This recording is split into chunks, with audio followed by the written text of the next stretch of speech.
भारतीय वायुसेना के ट्रांसपोर्ट बेड़े की बात करें तो आज IAF के पास 11 अमेरिकी C-17 ग्लोब मास्टर 3 विमान हैं और वो दुनिया में इस विमान की दूसरी सबसे बड़ी ऑपरेटर हैं।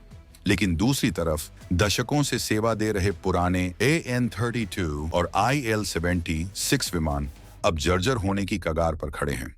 भारत के उत्तरी सीमाओं पर, हिमालय की ऊंचाइयों पर, लद्दाख के खड़े ऊंचे एयरबेस पर इन पुराने विमानों से काम निकालना अब मुश्किल होता जा रहा है। इसीलिए भारत सरकार एक ऐसे मेगा टेंडर की तैयारी में है जो दुनिया के सबसे बड़े ट्रांसपोर्ट विमान सौदों में शामिल होगा।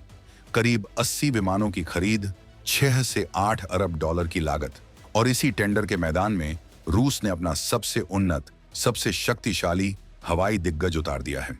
रूस का यह प्रस्ताव सिर्फ विमान बेचने का नहीं, बल्कि टेक्नोलॉजी ट्रांसफर यानी पूरी की पूरी टेक्नोलॉजी भारत को देने तक जाता है।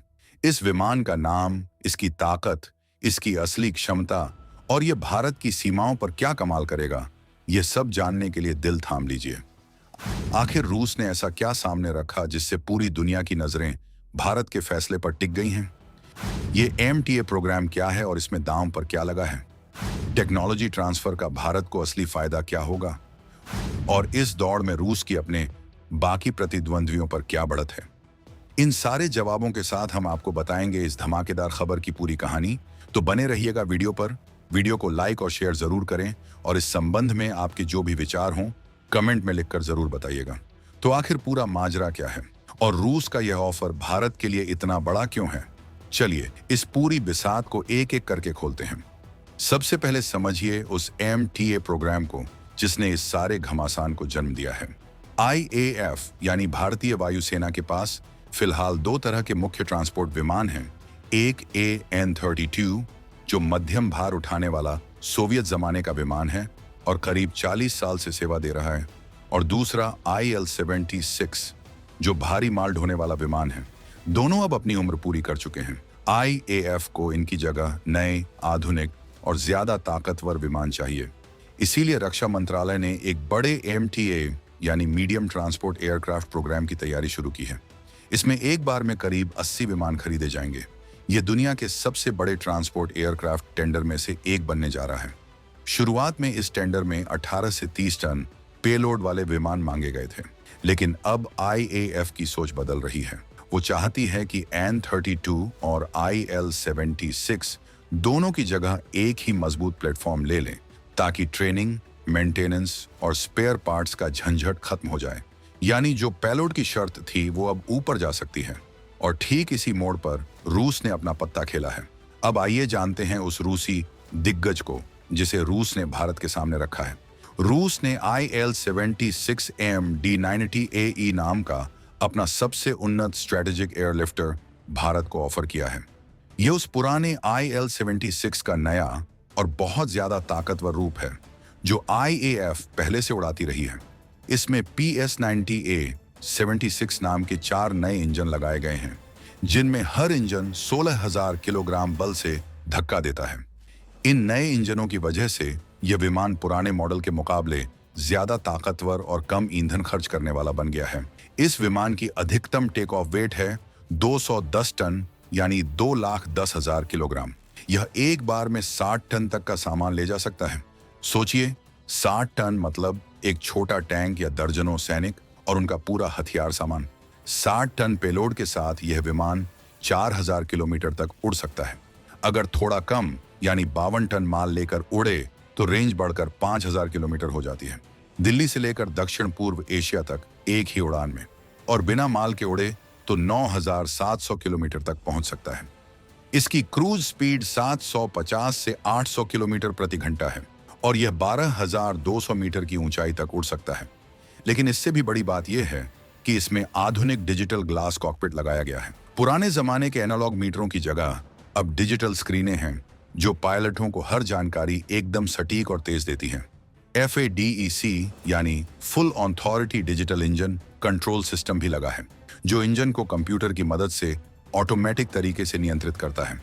इससे ईंधन की बचत होती है और इंजन की उम्र भी बढ़ती है। भारत को ऐसा विमान चाहिए जो हिमालय की चोटियों पर बने छोटे छोटे एयरबेस पर भी उतर सके, और यह IL-76M D90AE वहां भी उतर सकता है जहां पक्की सड़क तक नहीं है।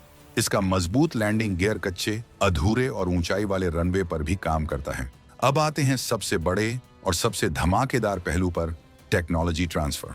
रूस ने कहा है कि वो सिर्फ विमान नहीं बेचेगा, बल्कि पूरी की पूरी टेक्नोलॉजी भारत को देने को तैयार है।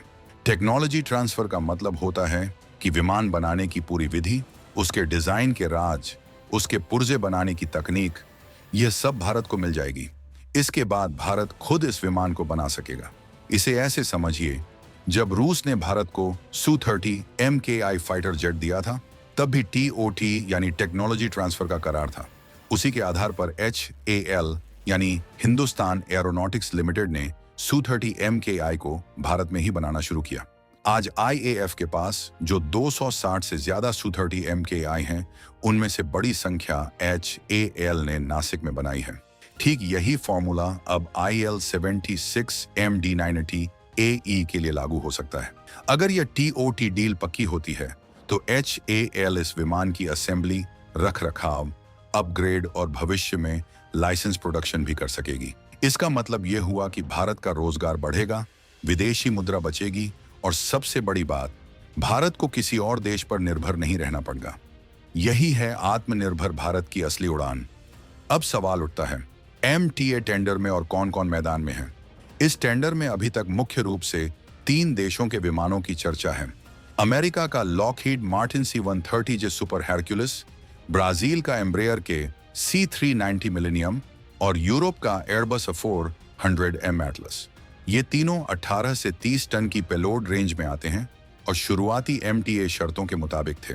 लेकिन अब जब से IAF N-32 और IL-76 दोनों को एक ही मंच से बदलने की बात कर रही है, पेलोड की जरूरत बढ़ सकती है। और तब इन तीनों के सामने आई L-76 MD-90AE की 60 टन की पेलोड क्षमता एक बड़ी चुनौती बन जाती है। यह विमान मध्यम और भारी दोनों भूमिकाएं निभा सकता है। एक ही विमान, दो काम। इसके अलावा IAF के पायलट और टेक्नीशियन पहले से IL-76 को जानते हैं। उनके लिए IL-76 MD-90AE पर स्विच करना नए विमान को शुरू से सीखने से कहीं ज्यादा आसान होगा। यह भी एक बड़ा स्ट्रेटेजिक एडवांटेज है रूस के पक्ष में। अब आते हैं भारत की असली जरूरत पर। भारत की सीमाएं 2 ऐसे देशों से लगती हैं जो हमेशा चुनौती बनी रहती हैं। उत्तर में चीन और पश्चिम में पाकिस्तान। लद्दाख, अरुणाचल प्रदेश, सिक्किम जैसे दुर्गम इलाकों में सड़क से सामान पहुंचाने में दिन लग जाते हैं। वहीं एक शक्तिशाली ट्रांसपोर्ट विमान कुछ घंटों में टैंक, मिसाइल सिस्टम और सैनिकों को फ्रंट पर पहुंचा सकता है। 2020 में गलवान की घटना के बाद भारत ने जिस तेजी से लद्दाख में अपनी सेना को मजबूत किया, उसमें वायुसेना के ट्रांसपोर्ट विमानों ने अहम भूमिका निभाई थी। लेकिन उस वक्त भी यह साफ हुआ कि IAF के पास पर्याप्त एयरलिफ्ट क्षमता नहीं है। अगर आगे और बड़ी चुनौती आई तो भारत को ज्यादा और ज्यादा ताकतवर ट्रांसपोर्ट विमानों की जरूरत होगी। IL-76 MD-90AE ये ऐसे ही हालात के लिए बना विमान है। ये ऊंचाई वाले कच्चे रनवे पर भी उतर सकता है, भारी मशीनरी और सैन्य साजो सामान ले जा सकता है और तेज गति से लंबी दूरी तय कर सकता है। यह भारत के लिए उत्तरी और पूर्वी मोर्चे पर एक नया गेम चेंजर साबित हो सकता है। जब चीन को पता चलेगा कि भारत महज घंटों में हजारों सैनिक और भारी हथियार सीमा पर पहुंचा सकता है, तो उसकी रणनीतिक गणनाएं ही बदल जाएंगी। और अब वो बात जो इस पूरी कहानी को और भी दिलचस्प बनाती है। रूस भारत का पुराना और भरोसेमंद रक्षा साझेदार रहा है। दशकों से IAF रूसी और सोवियत विमानों को उड़ाती आई है। इस अनुभव और समझ की वजह से रूस ये दांव खेल रहा है।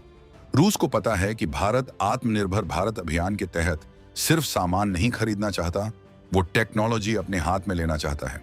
इसीलिए TOT का पूरा पैकेज देकर रूस ने सीधे भारत की इस नीति को संबोधित किया है। दुनिया में सिर्फ कुछ ही देश इस स्तर का टेक्नोलॉजी ट्रांसफर देने को तैयार होते हैं, और जब रूस ये ऑफर लेकर आया है तो यह पुतिन के स्तर पर भारत रूस की गहरी रणनीतिक दोस्ती का भी संकेत है। पुतिन के पिटारे से एक और मेगा ऑफर, और इस बार सौदा सिर्फ विमान का नहीं बल्कि भारत की एरोस्पेस इंडस्ट्री की नई ऊंचाई का है।